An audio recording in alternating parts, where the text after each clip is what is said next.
Hello friends, good morning. আজকে আমাদের দীঘায় সেকেন্ড ডে।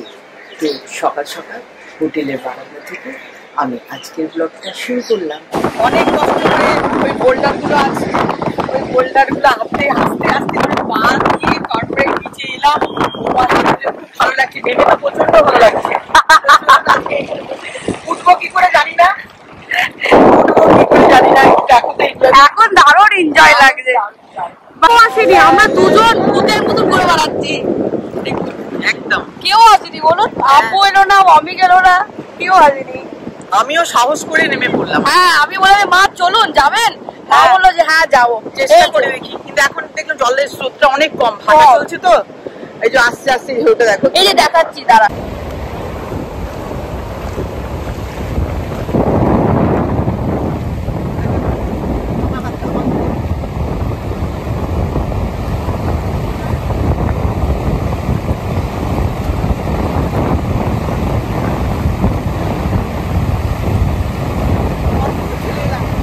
সত্যি তাই। এই সকাল 5:30 বাজছে আর আমরা এই চা খাচ্ছি আর এই বিচের কাছে এসছি।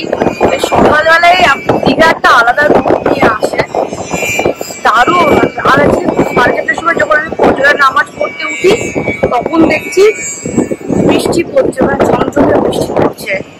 তো যাই হোক, বৃষ্টিতে জানলা দরজা সব এসি অফ করে দিয়েছিলাম, দিয়ে আমরা এসিতে আজকে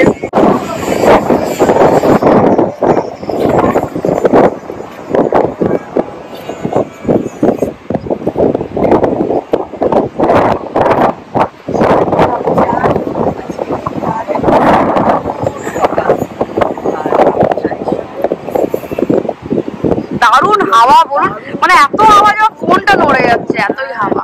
একটা চারদিকে মেঘলা মেঘলা পরিবেশ, তারপরে একদম সব মিলেমিশে একবারে একটা অন্যরকম।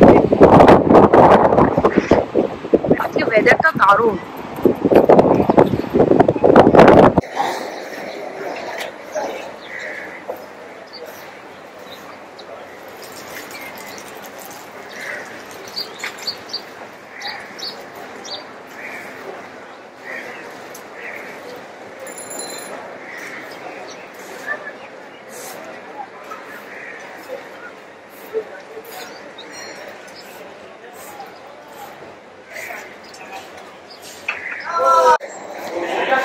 আমরা চলে এসেছি ডাইনিং হলে আজকে সকালে কমপ্লিমেন্টারি ব্রেকফাস্ট খাওয়ার জন্য। বেদানা জুস। কি কিসের জুস এটা? বেদানা বেদানা জুস। আর এটা হচ্ছে আজকে সকালে ব্রেকফাস্ট হচ্ছে পাস্তা।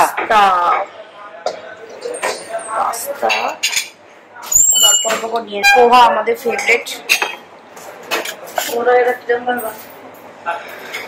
ফেভারিট। ঠিক আছে। আচ্ছা, নেক্সট আছে হচ্ছে পরাঠা হাতে তুলতে হবে আর আলু তরকারি। আচ্ছা, আলুর তরকারিটা নিই। আলুর তরকারিটা দেখি মনে হচ্ছে ভালো। আলুর তরকারিটা ঝাল করে আলুর তরকারি হয়ে গেল। চুল এবার হচ্ছে এটা ডিম সেদ্ধ। এটা হচ্ছে ডিম সিদ্ধ। এটা হচ্ছে মিষ্টি।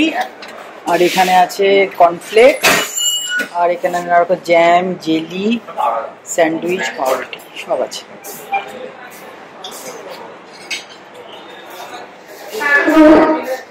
আমরা সব খেতে বসেছি, আমরা খাবো। আপনাদের সব দেখিয়ে দিলাম। কেমন খেতে? ভালো আমিও খাচ্ছি, বসে আছে, পরে খাবো। চলো আমি এবার খেয়ে নিই। তুমি কি কি নিলে? মিষ্টি, সব কিছু থেকে জ্যাম, জেলি, পাউরুটি আছে, এদিকে নিচ্ছে। স্যান্ডউইচ, হ্যাঁ, এগুলো জ্যাম, জেলি সব দেওয়া আছে। প্লেট ছেড়ে গেছে। চলো আম্মু, এটা ফিশ। তোমার ফিশ ভালো লাগে? ভালো লাগে ফিশটা, ভালো লাগে। কি সুন্দর সুন্দর ফিশ, দেখো দেখো দেখো। সব আমাইরাকে দেখে সব চলে এসছে কেমন করে, দেখো বাবা আমাইরা ধরতে যায় যেত। এই আমরা এবার দীঘা সাইট সিন শুরু করলাম। তো আজকে তো আমাইরা একটু বেশি ক্র্যাঙ্কি হয়ে আছে, কিন্তু দেখা যাক কি করে কি হয়। সাইট সিন তো স্টার্ট করে দিয়েছি। এবার আমরা ফার্স্ট লোকেশন হবে উদয়গিরি, ওখান থেকে আমরা যাব তালসারি, উদয়পুর। তারপরে আমরা ওখান থেকে তালসারি যাব, তালসারি থেকে মোহনা বিচ যাব। আর একটা কি যেন বললো, আর একটা মন্দির আছে চন্দনেশ্বর মন্দির, না বিষ্ণুপুর না কি এটা কি না একটা বললো না, বিষ্ণুপুর নয়, আরে তালসারির সাথে একটা কিছু বললো। আচ্ছা ঠিক আছে, যাই হোক লোকেশন একটা একটা করে দেখতে থাকবো। এটা প্ল্যানিং তো করছি, কিন্তু আমায়রার উপরে অনেক কিছু, এই যে আমাদের বদমাসটার উপরে অনেক কিছু, ওর মুডের উপরে অনেক কিছু, কতটা পারবো জানি না। লেটস সি, যা যা করবো আপনাদেরকে দেখাতে থাকবো, ঠিক আছে? চলুন। আমরা এখন উদয়গিরির পথে, উদয়পুর। চারদিকে শুধু ঝাউবন, এই ঝাউবনের মাঝ দিয়ে আমরা যাচ্ছি। খুব সুন্দর ভিউ, আপনারা দেখুন আর উপভোগ করুন। সামনেটা দেখায়, এই তো দীঘার মোহনা, এটা কি সুন্দর।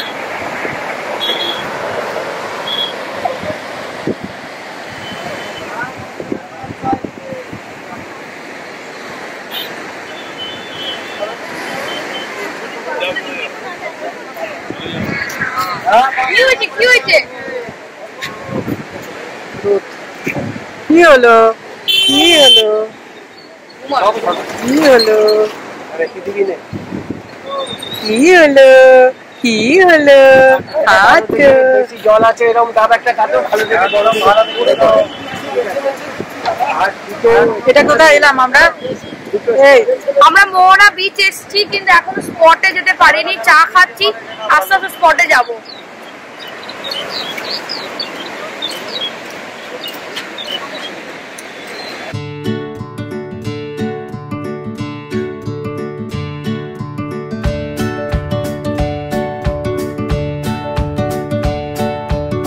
এগুলো সব মাছের লরি, সব মাছ লোড হয়েছে, সব চারদিকে এবার যাবে। দেখুন পরপর পরপর সমস্ততেই মাছ আছে। আর এখানে হচ্ছে আমাদের বঙ্গোপসাগর।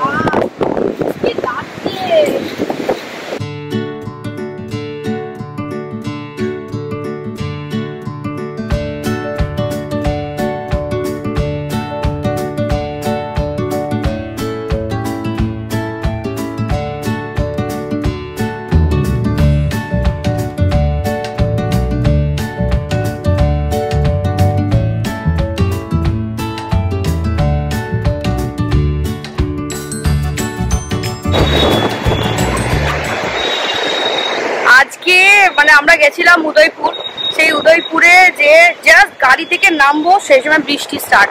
এবার বৃষ্টি পড়লে তো আমায়রাকে নিয়ে বেরানো যাবে না, তো আমরা আর উদয়পুর ঢুকতেই পারলাম না। আমরা ভাবলাম যে তাহলে অন্য স্পটে চলে যাই। তো আমরা এখন এই মোহনায় এসছি। এখানে বৃষ্টি তো হচ্ছে না, কিন্তু মানে মনে হচ্ছে যে একটু আগে বৃষ্টি হয়েছে, কারণ ওয়েদারটা অতিরিক্ত মানে মজার ওয়েদার, দারুণ, এত ঠান্ডা ঠান্ডা হাওয়া। আর এই দেখুন এই বিকার, তো এই দেখুন এই বিচে এখন না মানে এত ভালো করে ড্রেস ফ্রেশ হয়ে আছি, কিন্তু স্নান করতে ইচ্ছা করছে আমার, মনে হচ্ছে স্নান করে নিই, কিন্তু এখন তো কোনো অপশন নেই। এত সেজে গুজে এসছি, আবার এখান থেকে আমাদের হোটেলটা অনেকটা দূর, তো পুরো ভিজে যাবো, বাচ্চা আছে, তার জন্য এখন পুরোটাই অফ করতে হবে। যাই হোক, আরো ভিতরে আরো আমরা স্পটে যাচ্ছি, ওখানে আমরা যাব। চলুন দেখি আর কি আছে মোহনা বিচে।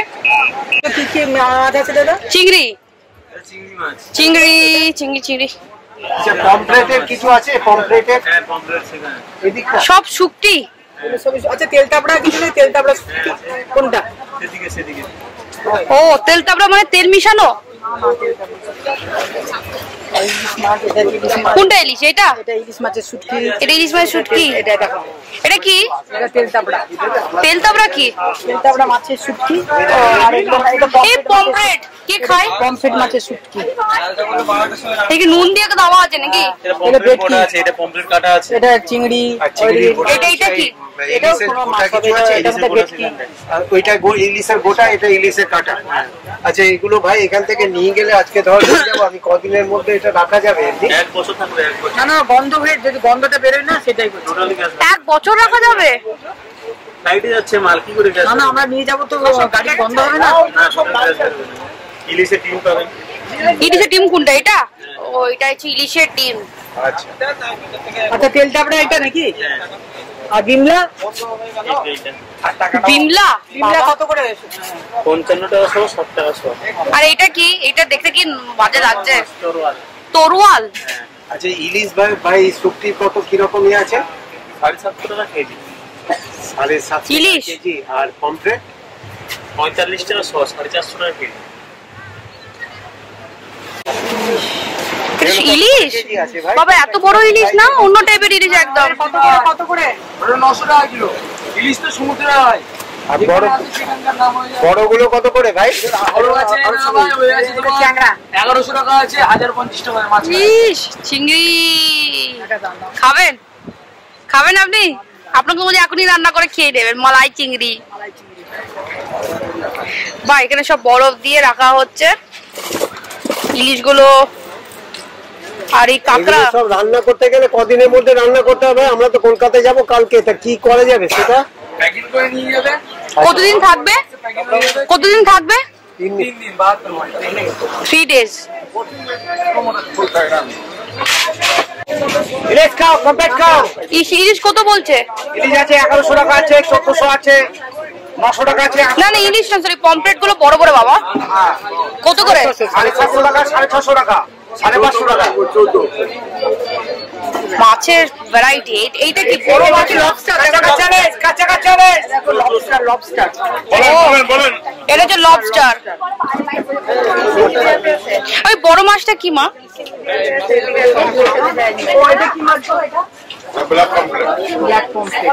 Black pomfret. ও ব্ল্যাক পমফ্রেট হয়। ইলিশগুলো পুরো বাজারে ছুঁয়ে গেছে একদম। 1100। আর একটু বড় সাইজের, সব থেকে বড় সাইজের ইলিশ এটাই আছে নাকি? না আরো বড় আছে। আরো কত বড় নেবেন আপনি বলুন? মানে 2 কেজি সাইজের অবশ্যই দেওয়া যাবে। 2 কেজি বাবা। কেজি হবে ভাই? ইয়ে দেখো পমফ্রেট দেখো। সাইজের মাছটা আপনি দেখুন। এটা হয়ে গেছে আপনার নদী। সাগর আর নদীর সঙ্গম স্থল। সব ট্রলার গুলো ফিরছে, দারুণ।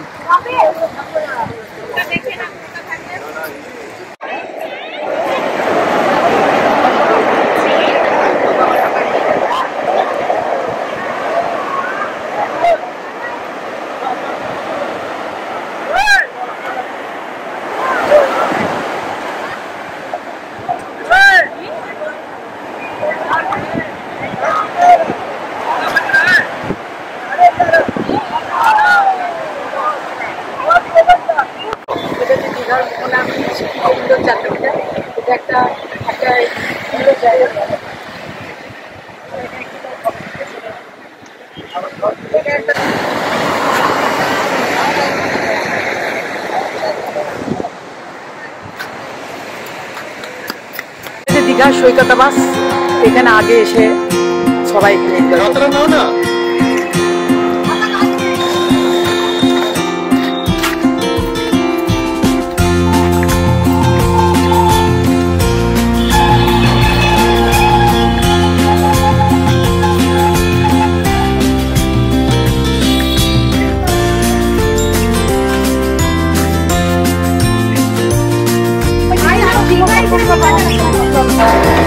এটা হচ্ছে পুরীর জগন্নাথ মন্দিরের স্টাইলে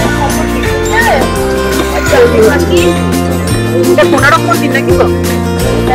জগন্নাথ ধাম।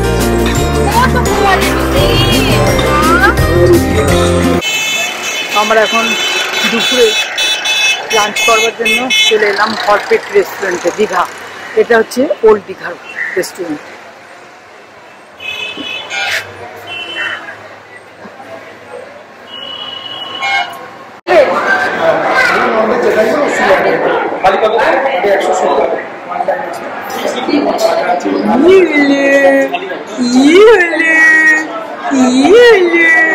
হাতটা নামিদা, হাতটা নামিদা, হাতটা নামিদা, মাছ খেতে যাচ্ছ হাতটা নামিদা, হাতটা কি চারটে থালি নাও না তাহলে তিনটে থালি না তিনটি করে একটা ও খাবে আরে বাবা একটা থালি হ্যাঁ ও তাই তো বলছে আজকে আমার সেকেন্ড দিনের লাঞ্চ হচ্ছে থালি।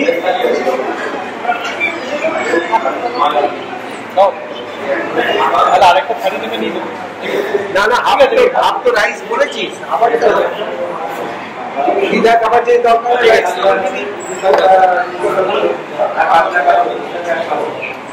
এক দুই ছজন ওই ড্রাইভার কোথায় গেল এদিকে আছে, এদিকে।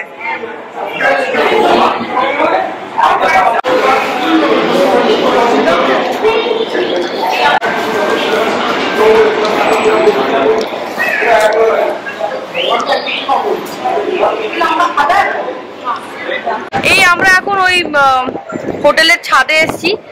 মুখ চোখের অবস্থা খুব খারাপ, পুরো ট্যান হয়ে গেছে এখানে। খুব ঘোরা হলো আজকে, খাওয়া দাওয়ার খুব হয়েছে। মা কেমন হয়েছে? মজা হয়েছে। আজকে বিরিয়ানি খেলাম রাত্রেবেলা।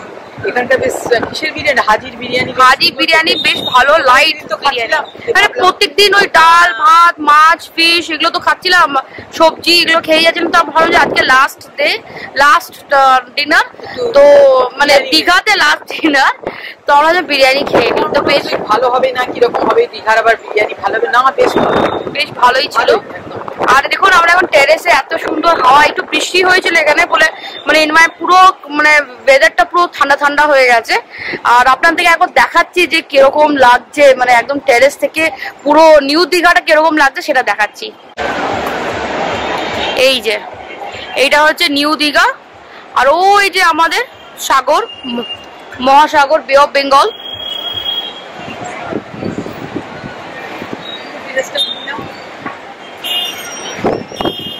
আর এটা হচ্ছে আমরা এই আমাদের ডিনার হয়ে গেছে, এবার আমরা ওই হাঁটছি। ওয়ামিক আমার এরাকে নিয়ে হাঁটছে, আর এই দেখুন আবু নাইট ওয়াক করছে, মাও নাইট ওয়াক করছিল। ফাইনালি আজকে রাতে থেকে সকালবেলা বেরিয়ে যাব কলকাতার জন্য। তো আমাদের দীঘার ট্রিপ কমপ্লিট।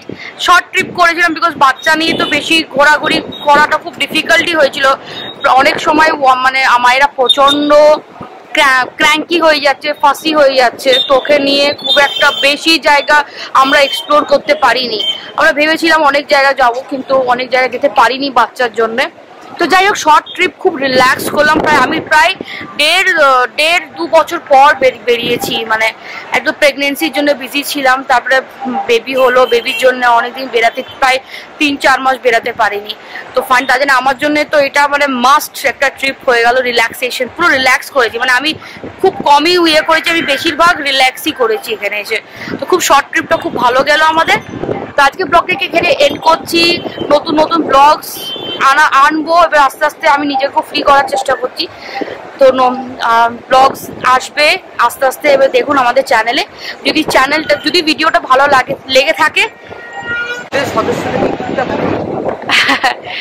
তো যাই হোক, যদি আমাদের ভিডিওটা আপনাদের ভালো লেগেছে তাহলে প্লিজ ভিডিওটাকে লাইক শেয়ার এন্ড সাবস্ক্রাইব করবেন। আজকে ভিডিওটাকে গুড নাইট। মায়েরা গুড নাইট বলে দাও মাম্মা, সাবস্ক্রাইবার থেকে গুড নাইট বলে দাও। ও খুব ক্র্যাঙ্কি হয়ে গেছে আজকাল। যাই হোক, bye, take care and please subscribe our channel. By.